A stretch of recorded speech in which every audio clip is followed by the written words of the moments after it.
10 वर्षाच्या मोठ्या अंतरानंतर होणाऱ्या पंढरपूर नगर परिषद निवडणुकीकडे संपूर्ण तालुक्याचे लक्ष लागले।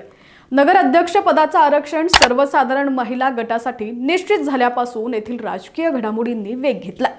या आरक्षणामुळे जातीय राजकारणाचे गुंतागुंतीचे समीकरण सर्वच प्रमुख गटांसमोर उभं राहिले।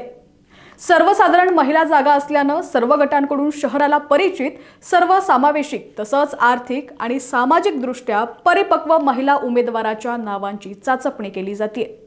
भालके गटाकडून नगराध्यक्ष पदासाठी डॉक्टर प्रणिता भालके यांचं नाव जवळपास निश्चित मानलं जातंय। अभिजित पाटील गटाकडून साधना भोसले आणि प्रेमलता रोंगे या दोन नावांमध्ये जोरदार स्पर्धा सुरू असून त्यांची नावं आघाडीवरती आहेत। सर्वसाधारण महिला आरक्षणामुळे परिचारक गट काहीसा द्विधा मनस्थितीत अडकल्याचं दिसून येत होतं। मात्र त्यांनीही राजकीय गणित जुळवत जातीय राजकारणाच्या फॅक्टरचा विचार करून वैशाली वाळुसकर आणि वैष्णवी विशाल मलपे यांच्या नावाला नगराध्यक्ष पदासाठी पसंती दर्शवली आहे।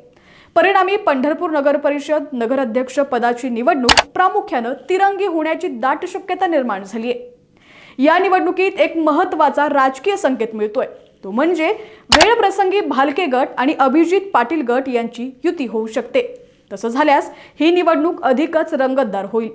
सर्वसाधारण जागेवरील या लढतीत शहरात निर्णायक ठरणारी ओबीसी, एससी आणि एसटी मतांची बेरीज कोणत्या उमेदवाराच्या पारड्यात अधिक पडते यावरच नगराध्यक्ष पदाचा विजय अवलंबून असेल।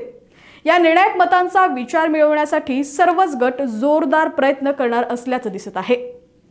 पंढरपूर नगर परिषदेच्या नगराध्यक्ष पदाच्या निवडणुकीत मोठी राजकीय उलथापालथ होण्याची चिन्ह असून ही निवडणूक अत्यंत चुरशीची आणि लक्षवेधी ठरणार आहे। अधिक अपडेट्स पाहण्यासाठी पाहत रहा HPN मराठी न्यूज।